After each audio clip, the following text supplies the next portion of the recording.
Hello बच्चों, अभी तक मैं कुछ छोटे क्लासेस के वीडियो बना रहा था मैथ्स के 6, 7, 8 वगैरह के। लेकिन कुछ बच्चों ने मुझसे कहा कि सर 10th का भी बता दीजिए, बोर्ड का एग्ज़ाम आएगा अगले साल, तो बोर्ड का भी कुछ बताना शुरू कर दीजिए। तो मैंने आप लोगों के लिए 10th वालों के लिए मैथ्स का आज एक वीडियो बनाने जा रहा हूँ पॉलिनॉमियल का। और ये 24, 25 के बोर्ड के एग्ज़ाम के लिए जो है, और मोस्ट एक्सपेक्टेड क्वेश्चंस जो होंगे वो मैं कराऊंगा, जो कि काफ़ी इंपॉर्टेंट होंगे आपके लिए। तो पॉलिनॉमियल आइए शुरू करते हैं। पॉलिनॉमियल में बच्चों आपके क्लास में आपके टीचर ने बहुत कुछ बता दिया होगा।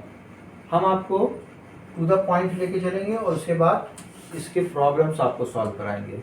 लेकिन अभी तो इतना मैं आपको ज़रूर बताऊंगा कि कोई भी px फॉर्म में अगर क्वाड्रेटिक इक्वेशन है ax² plus bx plus c, quadratic equation, quadratic को कहा गया इसको, इसकी x की पावर 2 होगी तो उसको क्वाड्रेटिक इक्वेशन कहा जाएगा। अगर वो px के फॉर्म में है, अगर वो gx के फॉर्म में है ax² plus bx plus c, अगर वो fx के फॉर्म में है ax² plus bx plus c, तो ये सब पॉलिनॉमियल के फॉर्म में है। लेकिन इसी चीज़ को अगर मैं लिख दूँ कि ax² plus B X plus C is equal to 0, तो अब ये क्या हो जाएगा, ये तो आपका हो गया polynomial. Remember the difference between the polynomial and the equations. और ये जो मैंने लिखा है आपको, ये आपका हो गया equation. Equation is equal to 0 हो जाएगा आपका। और पॉलिनॉमियल में जो है x की कोई वैल्यू होगी जो कि यहाँ दी रहेगी, जो कि इसको सेटिस्फाई करेगी, जो कि इसमें पुट करने पर इसके ज़ीरोज़ मिलेंगे। तो हम लोग पॉलिनॉमियल की बात कर रहे हैं और इस पॉलिनॉमियल में हमको फाइंड करना है zeros of the polynomial, right students. अब अगर कोई ax² plus bx plus c करके पॉलिनॉमियल है तो इसके फैक्टर्स 2 होंगे, इसके फैक्टर 2 होंगे। हमने माना कि उसके फैक्टर अल्फा और बीटा हैं। तो हम कह सकते हैं यहाँ पे हेडिंग ये हुई आपकी zeros of the polynomial. Let the 2 zeros of the polynomial be alpha and beta. x की जो 2 वैल्यूज आपको मिलेगी ना, उनको आप अल्फा और बीटा बोलेंगे, अल्फा और बीटा। बच्चों कंफ्यूज मत होइएगा 10th में जाके कि अल्फा बीटा क्या हो रहा है। वही x को जब आप फैक्टराइज करेंगे आप कह सकते हैं कि ax² plus bx plus c ये 2 फैक्टर हैं, x minus alpha and x minus beta. हमको 2 फैक्टर मिलते हैं इस तरीके से फैक्टराइजेशन करने पे, और ये दोनों फैक्टर इज इक्वल टू क्या होते हैं, 0 होते हैं। तो फिर उसके बाद हम से x की वैल्यू निकाल लेते हैं, उसी तरह दूसरे x की वैल्यू निकालते हैं। तो ये 2 फैक्टर्स हैं अल्फा और बीटा। ये दोनों क्या हैं, ये दोनों फैक्टर्स हैं, ये दोनों फैक्टर्स ऑफ दिस पॉलिनॉमियल। और इन फैक्टर्स के ये अल्फा और बीटा जो हैं वो 2 ज़ीरोज़ हैं। तो ये 2 बेसिक डिफरेंस याद रखिएगा, x minus alpha and x minus beta are the factors and alpha and beta are the 2 zeros of the given polynomial. तो जब इन x माइनस अल्फा और x माइनस बीटा फैक्टर्स को हम सॉल्व करते हैं और 2 ज़ीरोज़ हमको मिलते हैं, तो उससे हम ये कहते हैं 2 बातें हमारी बनती हैं। एक होता है सम ऑफ ज़ीरोज़, इसको हम कहते हैं अल्फा प्लस बीटा, और दूसरा होता है product of zeros, that is alpha and beta. ये नंबर 1, ये नंबर 2। अब बात ये आ रही है sum of zeros and product of zeros क्या है। तो आपका एक क्वाड्रेटिक पॉलिनॉमियल है, एक क्वाड्रेटिक पॉलिनॉमियल है ax² plus bx plus c, ठीक। ये आपका एक स्टैंडर्ड फार्मूला हो गया ये। अब इसमें क्वाड्रेटिक पॉलिनॉमियल का ये एक है, और इसमें आपको अल्फा और बीटा निकालना है, अल्फा प्लस बीटा।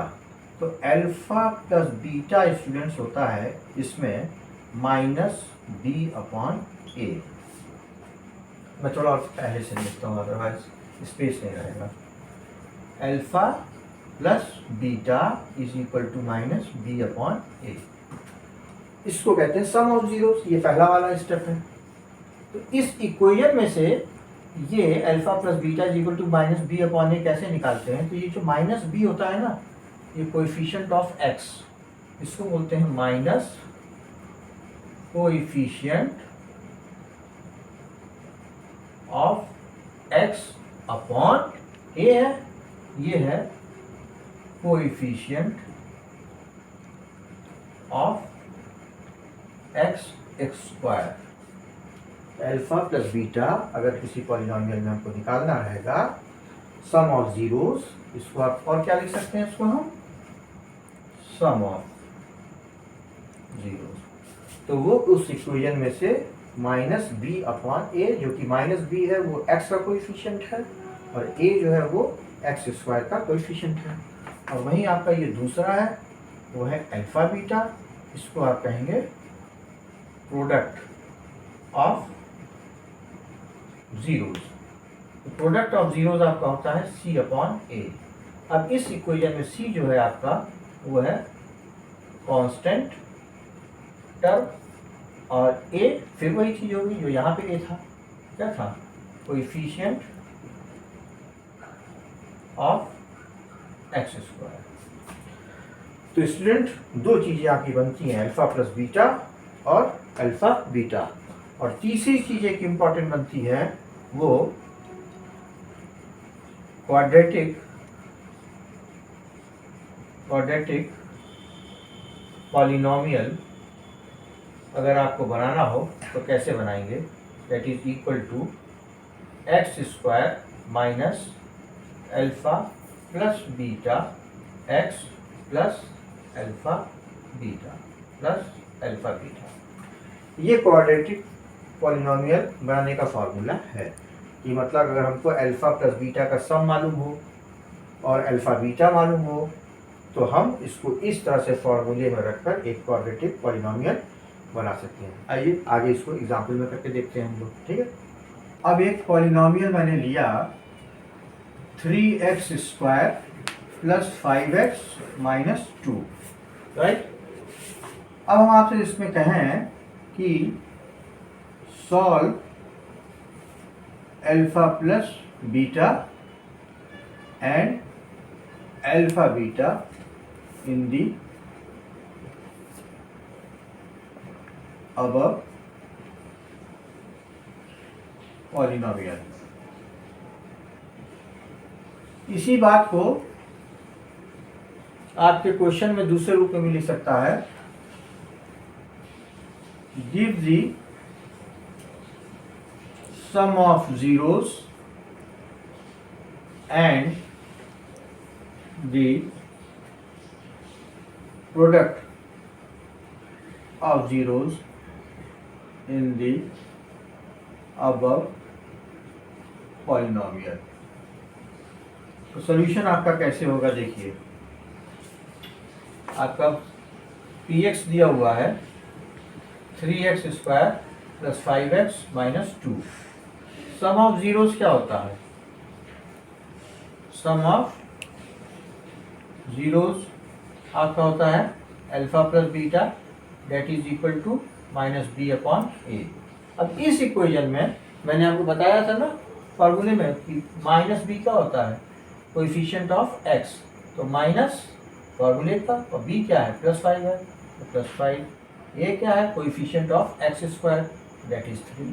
तो आपका alpha plus beta is equal to minus 5 upon 3। ये निकल गया हमारा सम ऑफ जीरोस। और product of zeros that is called alpha beta is equal to C upon A. C क्या होता है? कांस्टेंट टर्म इसमें क्या है? साइन के साथ देखिएगा माइनस 2। ए क्या होता है? Coefficient of X square that is plus 3। ये हो गया माइनस, ये हो गया 3। तो आपका alpha beta is equal to minus 2 upon 3। इस तरह से हम लोग एक कोई अगर गिवन पॉलिनोमियल हो तो उसके सम ऑफ जीरोस निकाल सकते हैं और प्रोडक्ट ऑफ जीरोस निकाल सकते हैं। आई होप इतना आज आप लोगों को समझ में आ गया होगा। इसको आप लोग स्टडी करिएगा और मैं 1-2 दिन में इसके आगे के कुछ अच्छे प्रॉब्लम जो हैं क्वाड्रेटिक के, पॉलिनोमियल के आपको करवाऊँगा, जो कि 24-25 के लिए मोस्ट एक्सपेक्टेड क्वेश्चंस होंगे, वेरी इंपॉर्टेंट होंगे। तो आज मैं यहीं रुकता हूँ। अगर आपको मेरा पढ़ाना अच्छा लगा हो, मेरा तरीका अच्छा लगा हो, हालांकि कोशिश मैं बहुत करता हूँ कि ऐसा बताऊँ कि आप लोगों के साथ अच्छी तरह से सैचुरेट हो जाऊँ, आपको समझ में आए, तो प्लीज़ इसको लाइक शेयर ज़रूर करिएगा, सब्सक्राइब ज़रूर करिएगा। फिर मिलते हैं आगे। Thank you.